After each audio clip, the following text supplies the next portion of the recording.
Welcome back to the deep dive. Today, we are embarking on, well, a really deep dive into spiritual contemplation. We're going to be analyzing the profound wisdom contained within the Vachanamrut. And this deep dive was actually requested by Sachin Karnik, founder and CEO of Energy and Personal Excellence, LLC.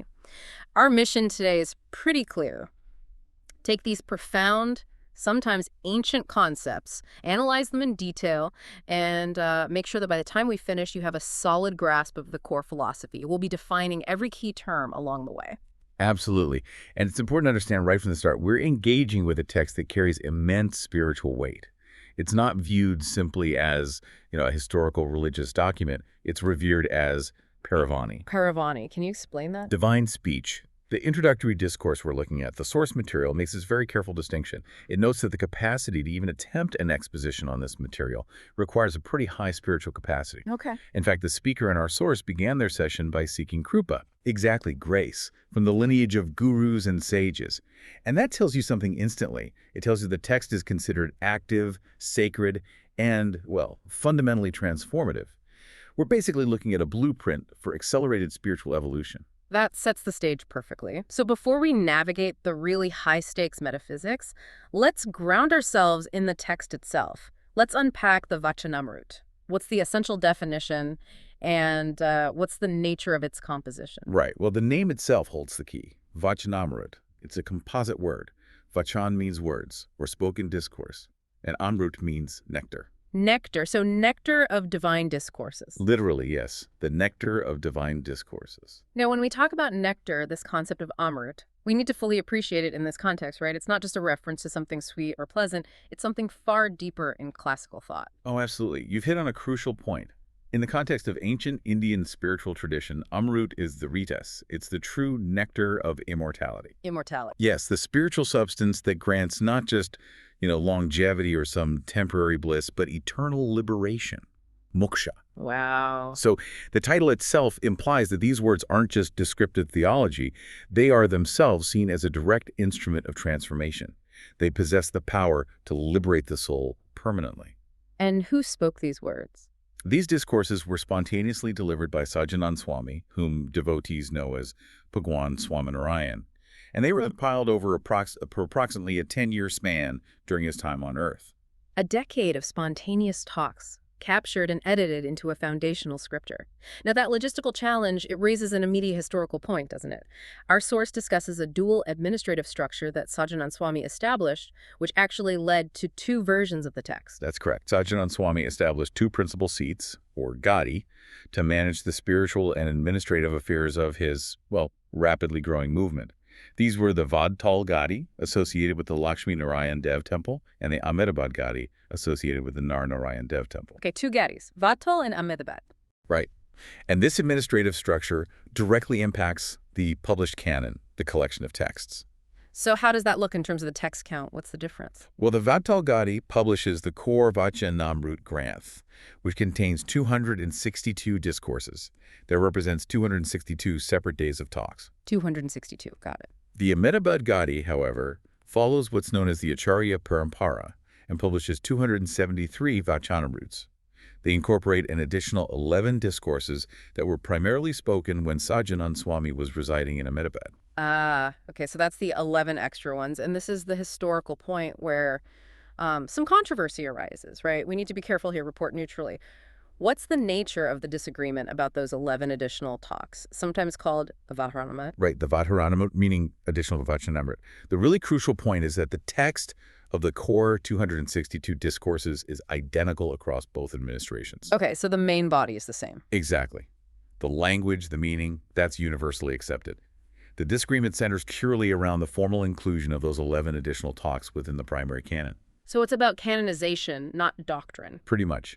These 11 editions, the Vachanamrut, often contain particularly, let's say, esoteric concepts or deep theological exchanges, or sometimes specific administrative guidance relevant to that time.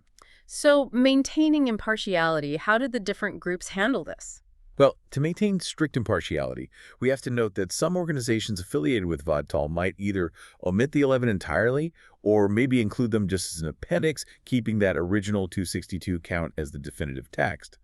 But Organizations aligned with the Ahmedabad lineage, which adheres to the full 273, they champion these additional discourses. Our source actually describes the teachings within those 11 as phenomenal and absolutely tremendous. Right. So for our analysis today, we're really relying on the full corpus of wisdom attributed to Sachin Swami. We're focusing on the quality of the concepts, which kind of transcend these administrative splits. That distinction helps frame the text. Okay, now let's move to the speaker himself, Sachin Swami. And here is where the spiritual claims move into truly intense territory, isn't it? The text doesn't just offer biography, but a whole metaphysical definition of his existence. Before we dive into that, maybe give us the quick overview of his charitra, his life on earth. Sure. Sachin Swami lived for 49 years. His childhood name was Ghanshyam Pandey, and his childhood is celebrated in the Ghanshyam Charitra. He was born in Chapaya, Uttar Pradesh, into a Sarvaria Brahmin family. His father was Dharmadev and his mother Bhaktimata. But the defining characteristic of his life, according to the source, was what it calls a massive integration of all the major spiritual paths known at the time. A massive integration. What does that include? Everything. Bhakti devotion, Oh. dhyana wisdom, dharma righteousness, vairagya detachment, even ashtanga yoga. Plus, dedicated seva, service, and intense tapas, austerity. His entire life path, right from childhood, was seen as an embodiment of this unified spiritual pursuit. And this integration, it either led to, or perhaps stemmed from, the really profound self-realization he claimed. He didn't just attain liberation, he claimed eternal liberation. That is the pivotal claim.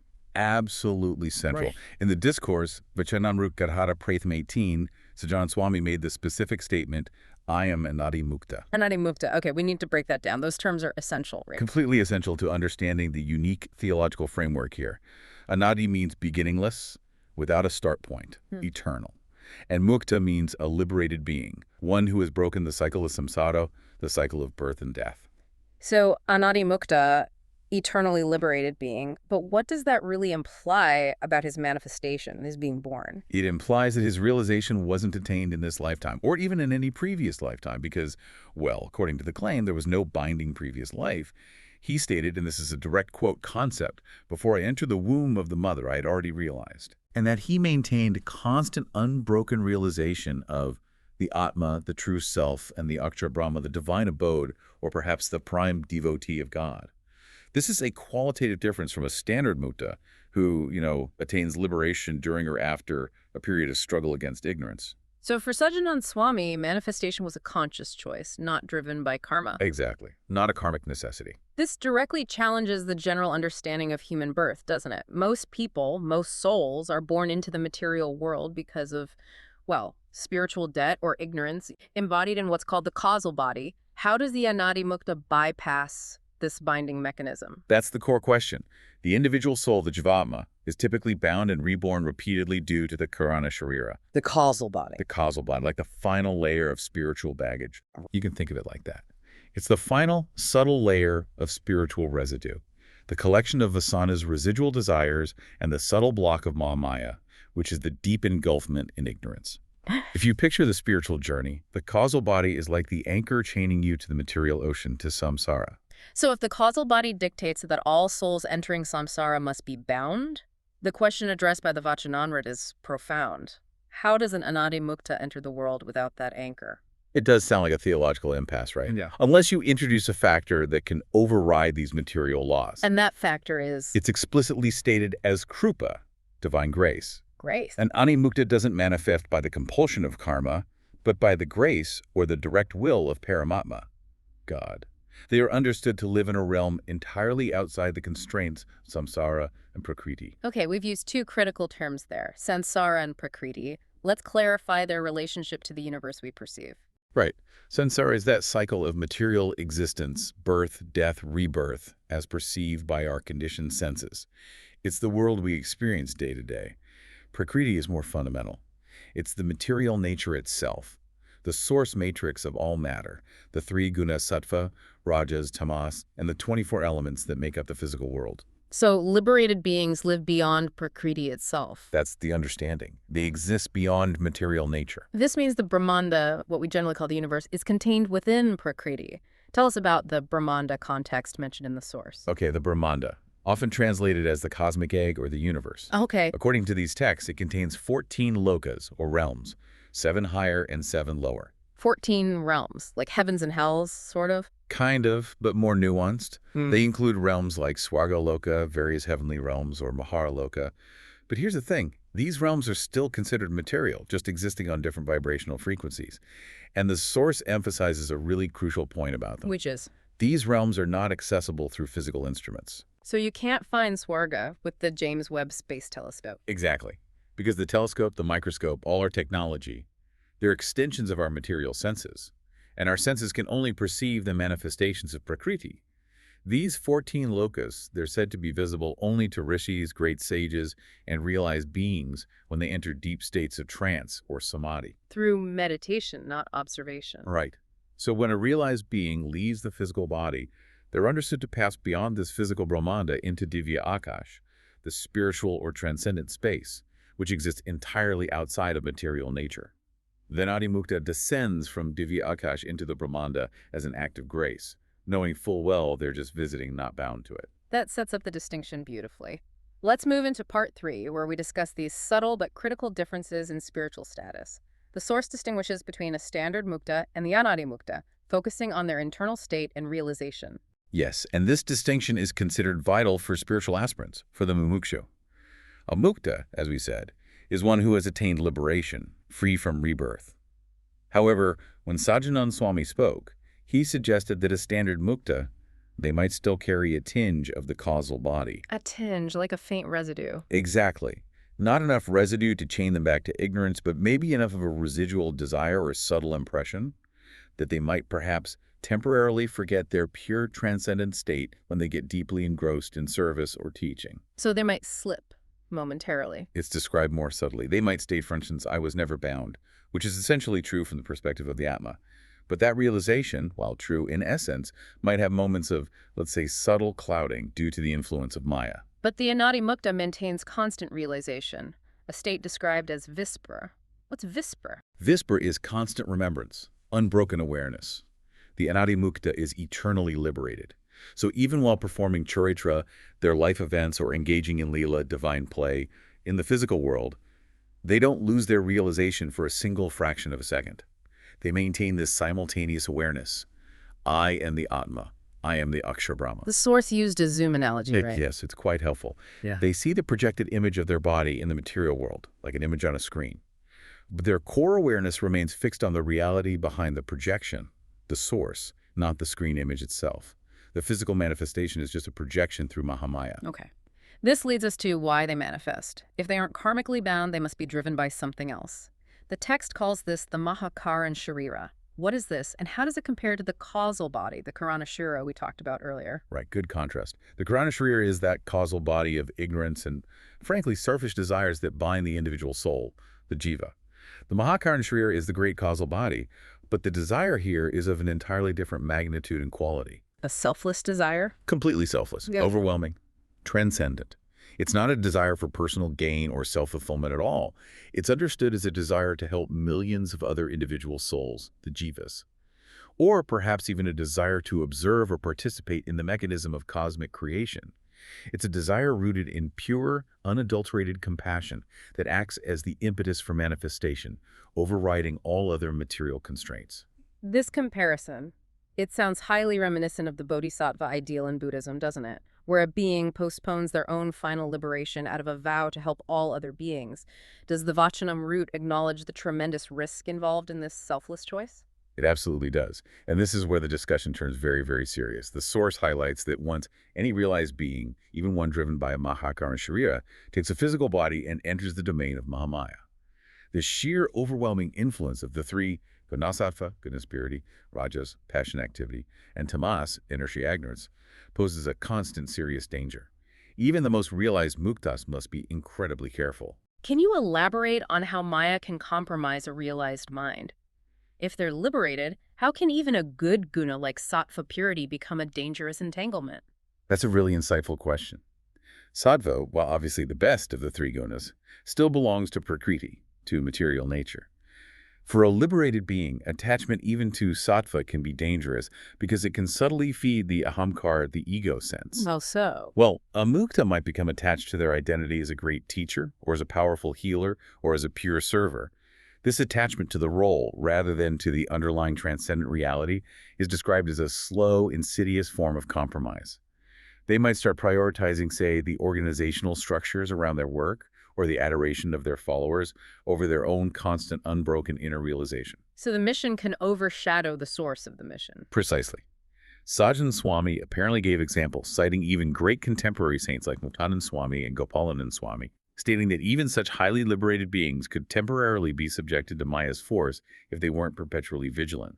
But wait, if someone is eternally liberated, like the Anadi Mukta, doesn't the possibility of being compromised fundamentally undermine the idea of eternal liberation itself? That seems like the core challenge here. It is the core challenge the text addresses.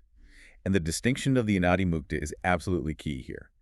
While a standard mukta might face this risk of subtle clouding, the Anadi Mukta, by definition and by the grace of Paramatma, maintains that vispra, the constant remembrance unfailingly. However, the theological warning is stark and clear for all aspiring jivas, all souls.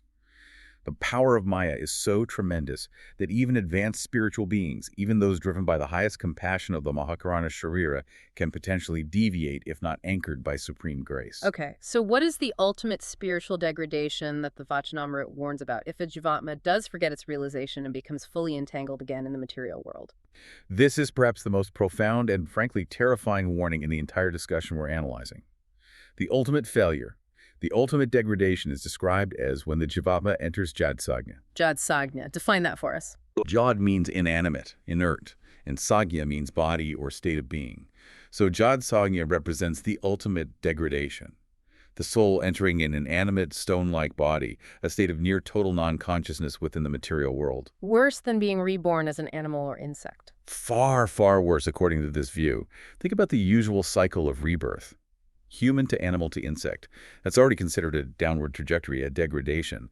But Jadsagya is presented as something else entirely. It means the soul gets trapped in something inorganic, a rock, a piece of wood, a particle of dust, a state where all potential for spiritual activity, for gaining knowledge, even for basic physical movement, is completely nullified for potentially vast periods. That is staggering, a staggering theological consequence. Why introduce such a terrifying concept? What's the purpose? It serves to illustrate the absolutely crushing, overwhelming power of Mahamaya, the pole of the material world. If the material world is presented as being so potent that it can take a soul who is already realized, a mukta who has theoretically broken the cycles of rebirth, and potentially drag them back down, not just into samsara, but into a state of total inanimate inertia, well, it underscores the perceived fragility of spiritual realization when confronted by Maya. And it stresses the absolute necessity from this perspective for reliance on the highest forms of spiritual guidance and ultimately divine grace. Krupa. The source uses this example to emphasize that the material world is not something to be trifled with. Its entanglements are presented as potentially fatal to spiritual consciousness itself. So part 3 is essentially a theological map charting the highest peaks of Anadi Mukta realization, but also mapping the deepest, most dangerous pitfalls of Maya's reach, even for those acting out of selfless compassion. Precisely. You could see it as the spiritual equivalent of a high-stakes emergency warning sign, danger ahead. All right, let's transition now to the physical reality of the text itself. Given the incredible depth and the spontaneous nature of these talks, the quality of the audience, and critically, the team responsible for preserving these words must have been extraordinary, right? Absolutely. You had a highly varied audience. Sachin and Swami often spoke to simple, sometimes illiterate villagers, and that explains why the primary language used was simple, village-type Gujarati. It ensured mass accessibility. But not only villagers were present. No, simultaneously the audience included Mahapundits, great scholars, and acharyas, masters of Sanskrit, scripture, and philosophy. So to address both groups at the same time, Sachin Swami skillfully interspersed his simple Gujarati with high-level Sanskrit terms and scriptural references from Hindi and other traditions. That's a massive challenge for anyone trying to capture the essence, especially without modern recording. Who were the 4 devoted scribes, the Paramahansas, tasked with this historic job? There were 4 central figures named in the source: Muktanand Swami, Shukanand Swami, Gopalanand Swami, and Nityanand Swami. And Nityanand Swami is particularly noteworthy. He was described as a Mahapandit himself. Tradition says he traveled with an entire cart loaded with scriptures, maybe 500 to 1,000 texts. Wow, a mobile library. Pretty much. These weren't just stenographers, they were realized beings themselves with encyclopedic knowledge of spiritual philosophy. That was essential for synthesizing spontaneous wisdom accurately. So, in an era long before any recording technology, how did they actually preserve these spontaneous, complex discourses? Describe that transition from spoken word to final scripture. It was an iterative process, and critically it focused on extraction, not verbatim transcription in the modern sense.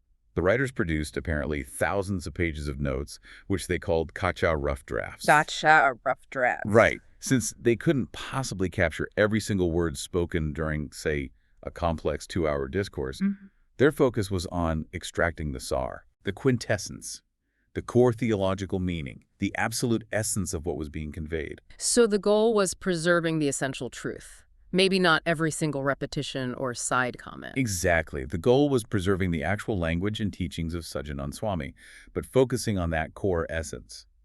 They would cut repetitions, refine the narrative flow for clarity, but without changing Maharaj's actual language or the core meaning. The 4 editors would compile the material from those 273 days of talks. Their massive scriptural knowledge was crucial to ensure the spontaneous discourse was captured accurately and presented in a cohesive, logically organized format. And the ultimate stamp of approval came directly from Sajjanand Swami himself. Yes, that's a key point. The editors compiled the final text and presented it to Sajjanand Swami for his review. He examined it and explicitly approved the compilation, reportedly stating something like, "This is fine, beautiful." This act of validation is what makes the Vachanamrut the direct, verified scriptural authority for the Swaminarayan tradition. Now, the source material positions the Vachanamrut not just as Sajjanand Swami's words, but as the essential compilation of massive scriptural knowledge that came before it. What specific knowledge does it claim to synthesize or represent the essence of? It's presented as the ultimate summary, the final distilled product of, well, the entire corpus of mainstream Hindu theology known at that time. We're talking about the essence of the 4 Vedas, the 108 principal Upanishads, the foundational philosophical treatise of the Bhagavad Gita, the 18,000 verses of the epic Srimad Bhagavatam. And it even cross-references insights from contemporary traditions active then, like the Sikh Guru Granth Sahib and the teachings of mystics like Kabir Das Ji. It takes all that voluminous, sometimes complex knowledge, and synthesizes it into what's presented as a direct, practical guide for liberation. But it's not just a summary, is it? Our source claims it contains things not really there in other scriptures, not directly. No. We need to elaborate on the most significant, unique insight mentioned, the explicit discussion of the 2 forms of Akshar Brahma. Yes, this is a critical theological differentiator highlighted in the source. In the tradition stemming from the Vachanamrut, Akshar Brahma is understood as the supreme, eternally liberated reality that acts as both the support and the abode of Paramatma, God. While other Vedanta schools certainly acknowledge a singular ultimate reality or a unified spiritual entity, Sajjanand Swami explicitly detailed 2 distinct forms or aspects of Akshar Brahma. 2 distinct forms. Okay, what are they, and why is that distinction considered so crucial? Well, the first form is the transcendent abode itself, the eternal, infinite spiritual reality.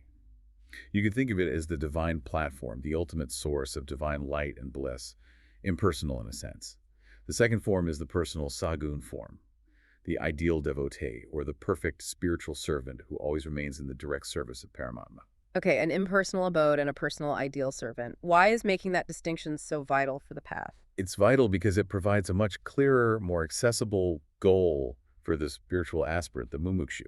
For the seeker aiming for liberation, moksha, the path involves first realizing one's own atma, the true self, and then attaining the spiritual status of Akshar Brahma.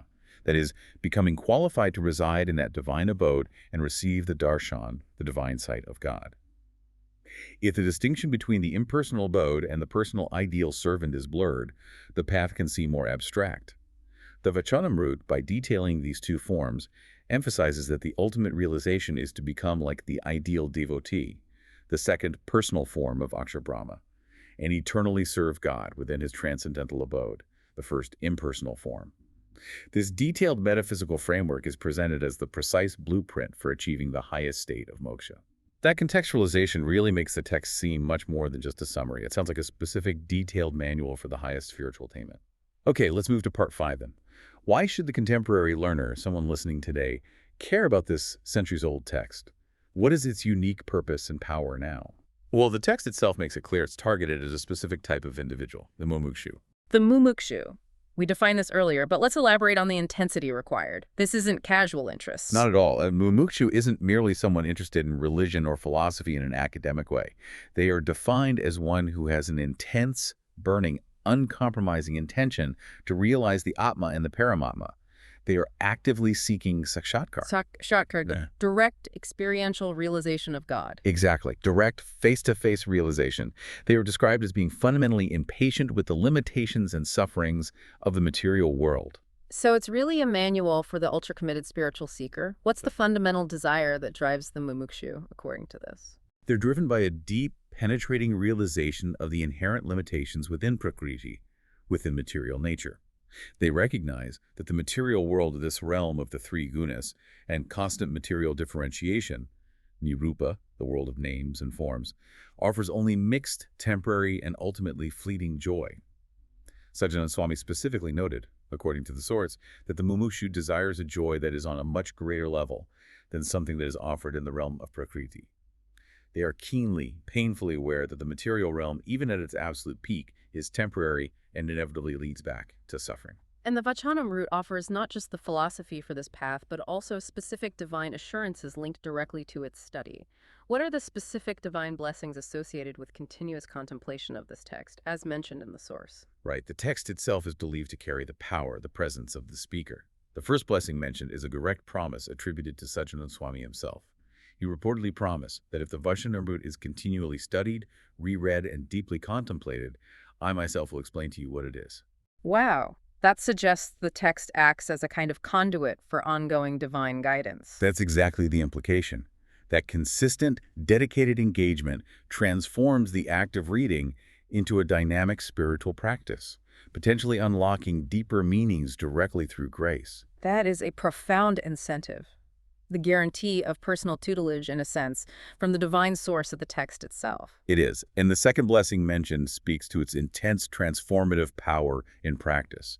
Many saints and devoted followers over the centuries have apparently attested that reading the Vachanamrut cover to cover with focus and devotion 108 times brings darshan. Darshan, again, a direct divine vision of God, Swaminarayan. That's the testimony. It highlights the profound belief that immersion in the scripture itself directly accelerates one's spiritual journey toward that ultimate goal of sakshatkar. And this intense reverence naturally leads to the text being treated almost as a living entity, an embodiment of the divine. It is treated exactly as such by many devotees, based on the principle often quoted, Madhavani Mama Rupam, my words are my form. For devout followers, the text isn't just a historical artifact. It's a living presence of Sajjanand Swami. They integrate the Vachanamrut into their daily puja or ritual worship. They perform pradikshina, respectful circumambulations around the physical book. They offer arti, the ritual waving of lights, to it, and they celebrate its anniversary, its Jayanti, with great fanfare. And this practice stems from that understanding of where the words came from. Yes, it stems directly from the understanding that Sajjanand Swami stated he wasn't just speaking from his physical location, but from Anardesh, a state described as being beyond all boundaries of Prakriti, beyond space and time. So while the manifestation was physical, the source of the speech itself was considered utterly transcendent, Divyani divine. Before we wrap up, let's just quickly circle back to that interesting historical footnote we mentioned earlier regarding the Gujarati language. Oh yes, that's a fascinating detail. The Vachanamrut holds historical significance because it may very well have been the first major written book in the formalized Gujarati language as we know it. By choosing to convey these incredibly deep philosophical truths primarily in simple, accessible, vernacular language, Sajjanand Swami ensured that this blueprint for moksha wasn't restricted to the scholarly elite. It was made available to the common person, which was, in its time, a radical democratization of profound spiritual knowledge. So, in synthesis, what we've really analyzed today, it's not merely a collection of interesting talks. It's presented as a comprehensive, distilled blueprint for liberation. It takes the vast, sprawling library of Vedantic thought, the Vedas, Upanishads, Gita, Bhagavatam, and extracts the precise essence believed to be needed for irreversible liberation, for moksha. Freedom from that terrifying vortex of Mahamaya and the risk of Jatsanya, Sajjanand Swami's life and the compilation process of the Vachanamrut, they exemplify a kind of spiritual clarity needed perhaps especially in our age. The ability to process massive amounts of truth and wisdom, but extract only what is immediately applicable and essential. ensuring the seeker isn't overwhelmed by information overload, but rather accelerated directly towards Sakshakar. That leaves us with, I think, the ultimate provocative thought for the listener, especially the aspiring mumukshu. It's a challenge laid down by the implications of the Vachanamrut itself. We've discussed the high-stakes risk involved when even a realized being, driven by the intense compassion of the Mahakaran Sharira, chooses to manifest in this dangerous material world. We heard that the greatest threat to a liberated soul engaging in the world is often not outright malice, but that insidious contamination that can come from attaching to the role of service or the structure around it. So, if the path of selfless action, of compassion, is so fraught with the risk of subtle degradation, even potentially leading down to that state of Judsagna, the Vachanamrut's framework demands we ask ourselves, how do we practice service? How do we engage in leadership and compassion in helping others without compromising the constant purity and vigilance of our own inner realization? How do we ensure we manifest our actions solely out of grace and true selflessness, rather than out of the compulsion of some lingering subtle attachment, however noble it might seem? That's the challenge. We want to thank you for joining us on this deep dive into the extraordinary wisdom of the Vachanamrut. And just a reminder, for more information, please contact Sachin J. Karnik at the email address provided in the description box.